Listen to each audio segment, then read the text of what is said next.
Film की शुरुआत Tom और लूसी के एक पब से बाहर भागने से होती है। वे हाल ही में एक जोड़ा बने हैं और आयरलैंड में एक संगीत महोत्सव के लिए जा रहे हैं। लेकिन अचानक टॉम लूसी से कहता है कि महोत्सव वास्तव में आज शुरू नहीं हो रहा है। इसके बजाय उसने उनके लिए एक विशेष योजना बनाई है। उसने ऑनलाइन एक होटल बुक किया है। लूसी थोड़ी हैरान है क्योंकि उसने पहले ही अपने दोस्तों से कहा था कि वह सीधे महोत्सव जा रही है। लेकिन टॉम समझाता है कि यह उनके 2 हफ्ते की सालगिरह के लिए एक रोमांटिक सरप्राइज है। वह उसे ग्लव बॉक्स से होटल की प्रिंटेड जानकारी दिखाता है और आश्वस्त करता है कि जगह सुंदर और शांतिपूर्ण है। थोड़ी हिचकिचाहट के बाद लूसी मान जाती है। टॉम ने एक आदमी की व्यवस्था भी की है जो उन्हें होटल तक ले जाएगा। जैसे ही वह आदमी अपनी कार में आगे चलता है, टॉम पीछे पीछे चलता है। रास्ते में टॉम लूसी को बताता है कि जब वह पब में वॉशरूम में थी, एक आदमी उससे टकरा गया और उसकी ड्रिंक गिरा दी। स्थिति को शांत करने के लिए टॉम ने उस आदमी और उसके दोस्तों के लिए ड्रिंक्स खरीद ली। पहले तो यह सब एक सामान्य घटना लगती है और वे आदमी का पीछा करते हुए शांत खाली सड़कों पर ड्राइविंग जारी रखते हैं। लेकिन अचानक गाइड अपनी कार रोक देता है। बिना कुछ कहे वह बस उन्हें सीधे आगे जाने का इशारा करता है और फिर एक अलग दिशा में मुड़ जाता है। टॉम थोड़ा भ्रमित महसूस करता है, लेकिन निर्देशानुसार सड़क पर आगे बढ़ता रहता है। थोड़ी दूर चलने के बाद वे एक बड़े गेट के पास पहुंचते हैं, जिसके पास एक होटल का साइन है। गेट के चारों ओर एक भारी लोहे की चेन लिपटी हुई है। टॉम कार से बाहर निकलता है, चेन हटाता है और गेट खोलता है। उनके चेहरे पर हल्की मुस्कान आ जाती है क्योंकि माहौल थोड़ा रोमांटिक महसूस होने लगता है। लेकिन तभी वे देखते हैं कि कुछ युवा पुरुष वहां से गुजर रहे हैं। लूसी असहज हो जाती है और धीरे से कहती है कि वे शायद वही लोग हैं जो पब में थे। और उस पल से उनकी यात्रा का स्वर धीरे धीरे बदलने लगता है। वे एक सुनसान लेकिन खूबसूरत सड़क पर होटल की ओर ड्राइव करते रहते हैं। शुरू में सब कुछ पूरी तरह से सामान्य लगता है, लेकिन कुछ समय बाद वे एक ऐसे स्थान पर पहुंचते हैं जहां सड़क 2 हिस्सों में बंट जाती है। कार का नक्शा एक दिशा दिखाता है, जबकि आगे का साइन बोर्ड पूरी तरह से अलग रास्ता बताता है। उसी समय लूसी पास में एक छोड़ी हुई झोपड़ी देखती है। थोड़ी देर सोचने के बाद टॉम साइन बोर्ड का अनुसरण करने का निर्णय लेता है और वे दोनों होटल के संकेतों पर नजर रखते हुए आगे बढ़ने लगते हैं। लेकिन थोड़े समय बाद कुछ अजीब लगने लगता है। भले ही वे दिशा बदलते हैं, वही पेड़, वही मोड़ और वही संकेत बार बार दिखाई देते हैं। घबराते हुए लेसी कहती है, मुझे लगता है हम गोल गोल घूम रहे हैं। लेकिन टॉम अब भी मानता है कि वे सही रास्ते पर हैं और होटल के करीब पहुंच रहे हैं। स्थिति को समझने की कोशिश करते हुए लेसी होटल को फोन करती है और बताती है कि उनकी एक आरक्षण है, लेकिन वे रास्ता भटक गए हैं। दूसरी तरफ एक आदमी दिशा निर्देश समझाना शुरू करता है, लेकिन अचानक कॉल कट जाती है। वह फिर से कोशिश करती है, लेकिन इस बार फोन बजता भी नहीं है। उसी समय उनकी कार का नेविगेशन सिस्टम पूरी तरह से काम करना बंद कर देता है और कुछ देर चलने के बाद वे किसी तरह फिर से उसी केबिन के पास पहुंच जाते हैं जिसे उन्होंने पहले देखा था। अब दोनों ने फैसला किया कि पब की ओर वापस जाना सबसे अच्छा है, लेकिन अलग अलग रास्तों पर लंबे समय तक भटकने के बाद भी उन्हें एहसास होता है कि वे मुख्य सड़क का रास्ता भी नहीं ढूंढ पा रहे हैं। टॉम गाड़ी रोकता है और पास में कोई रास्ता देखने के लिए बाहर निकलता है। इस बीच लेसी कार के अंदर अकेली रह जाती है और अचानक उसे लगता है कि बाहर किसी ने उसके बाल पकड़ लिए हैं।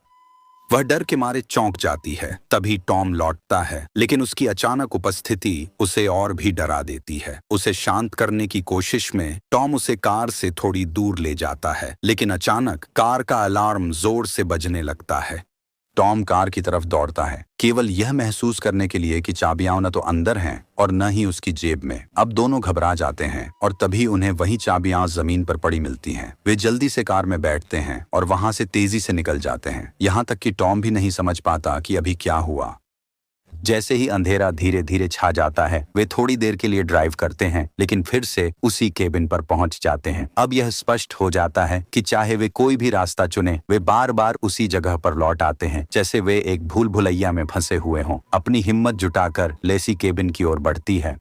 दरवाजे पर उसे एक आपातकालीन आग से बचने का नक्शा मिलता है, जो जंगल से मुख्य सड़क तक का रास्ता दिखाता है। केबिन के अंदर पूरी तरह से खाली है। अब टॉम नक्शे पर दिखाए गए रास्ते का अनुसरण करने का निर्णय लेता है, उम्मीद करते हुए कि किसी तरह मुख्य सड़क तक वापस पहुंच सके। लेकिन थोड़ी देर ड्राइव करने के बाद नक्शा उन्हें फिर से एक और सुनसान जगह पर ले जाता है। अचानक एक विशाल पेड़ उनके ठीक सामने गिर जाता है। लूसी पूरी तरह से डर जाती है, जबकि टॉम कार को नियंत्रित करने के लिए संघर्ष करता है। निराश और गुस्से में वह केबिन से मिला नक्शा फेंक देता है। धीरे धीरे उनका डर बढ़ता जाता है। रात अब पूरी तरह से अंधेरी हो चुकी है और उनके आसपास और भी अजीब चीजें होने लगती हैं। जैसे ही वे सड़क पर गाड़ी चला रहे होते हैं, लूसी को लगता है कि उसने किसी को उनके पीछे खड़ा देखा, लेकिन जब वह फिर से पीछे देखती है तो वहां कुछ नहीं होता, बस एक बिजूका होता है। वह भी भ्रमित हो जाती है। लेकिन कुछ क्षण बाद जब टॉम कार से बाहर बाथरूम के लिए जाता है, लूसी अचानक देखती है कि एक आदमी सफेद मास्क पहने अंधेरे में उसके ठीक पीछे खड़ा है। डरी हुई वह चिल्लाती है, टॉम तुम्हारे पीछे कोई है। टॉम किसी को नहीं देख पाता और चिढ़ जाता है। सोचता है कि लूसी बिना वजह ज्यादा प्रतिक्रिया कर रही है, लेकिन लूसी जोर देती रहती है कि उसने सच में किसी को देखा।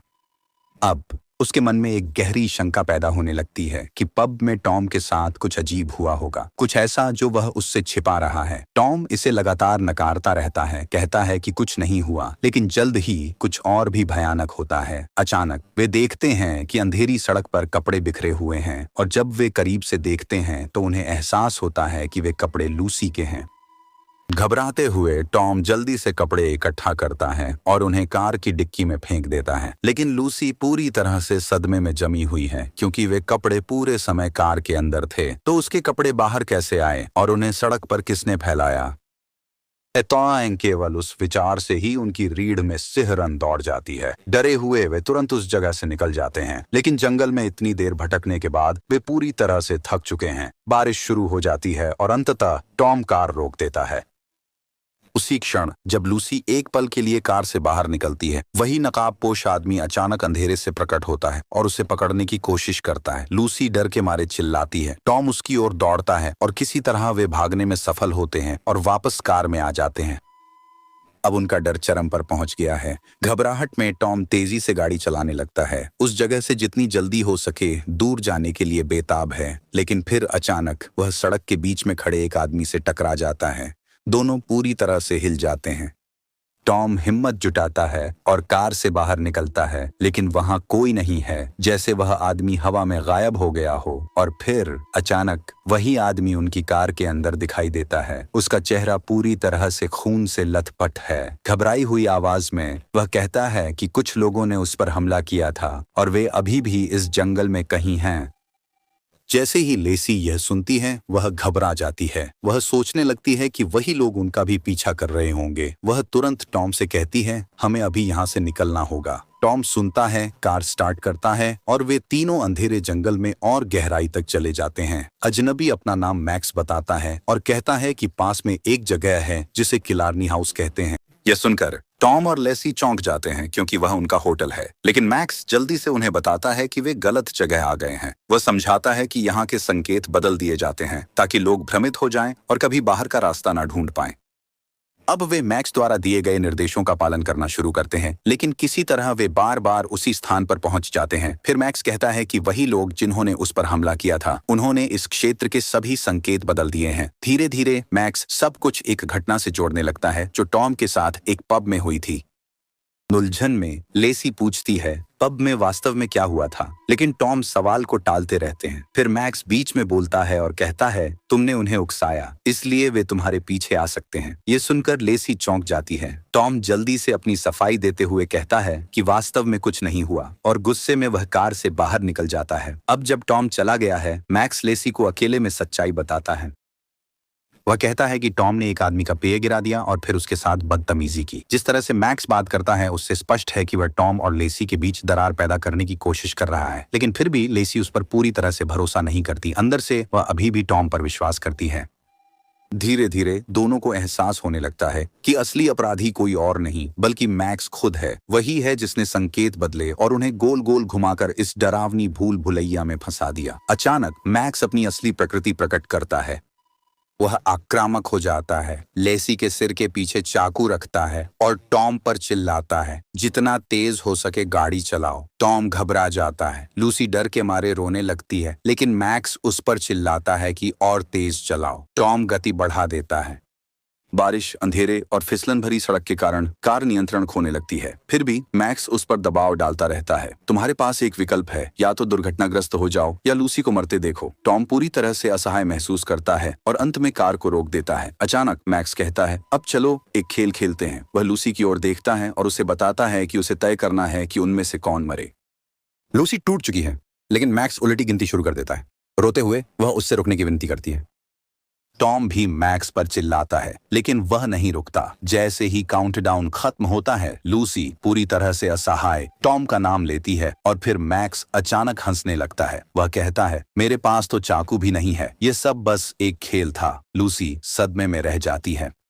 टॉम गुस्से में अपना आपा खो देता है और तुरंत मैक्स पर हमला करता है, उसे कार से बाहर खींचता है। उनके बीच एक भयंकर लड़ाई छिड़ जाती है। टॉम उसे मारने की पूरी कोशिश करता है, लेकिन मैक्स कहीं अधिक अनुभवी है। वह आसानी से टॉम को पछाड़ देता है और एक जोरदार वार से उसकी कलाई तोड़ देता है, फिर पैदल ही चला जाता है, टॉम को दर्द में जमीन पर तड़पता छोड़कर।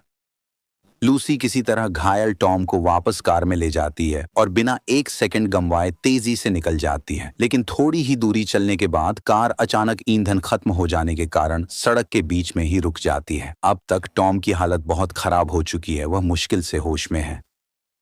उसी समय मैक्स अचानक अपनी लैंड रोवर में उनके पीछे आ जाता है। कोई और विकल्प न होने पर लूसी टॉम को पकड़कर जंगल में भाग जाती है। अपनी टॉर्च का उपयोग करते हुए वे अंधेरे में छिपने की कोशिश करते हैं, लेकिन अंधेरा उनकी मदद नहीं करता।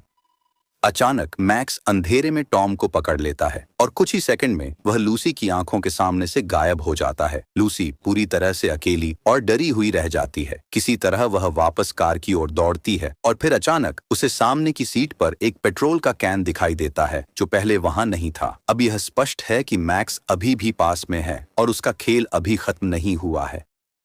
बिना एक सेकंड गंवाए लूसी ईंधन डालती है और कार स्टार्ट करती है। इस बार अजीब बात यह है कि कार का नक्शा भी अचानक अपने आप काम करने लगता है। यह बिना रुके आगे बढ़ता रहता है और अंततः उस होटल तक पहुंच जाता है। लेकिन जैसे ही वह वहां पहुंचती है, उसकी सारी उम्मीदें टूट जाती हैं। पूरा होटल सुनसान दिखता है, जैसे एक सड़ी गली खंडहर। हर जगह पूरी तरह से सन्नाटा है और पार्किंग में कई टूटी फूटी जंग लगी कारें बस खड़ी हैं। ये देखकर लूसी को कुछ भयानक एहसास होता है। वह और टॉम इस जगह के पहले शिकार नहीं हैं। ये एक जाल है, एक ऐसी जगह जहां लोग आते हैं लेकिन कभी वापस नहीं जाते। अचानक मैक्स फिर से अपनी लैंड रोवर में आ जाता है।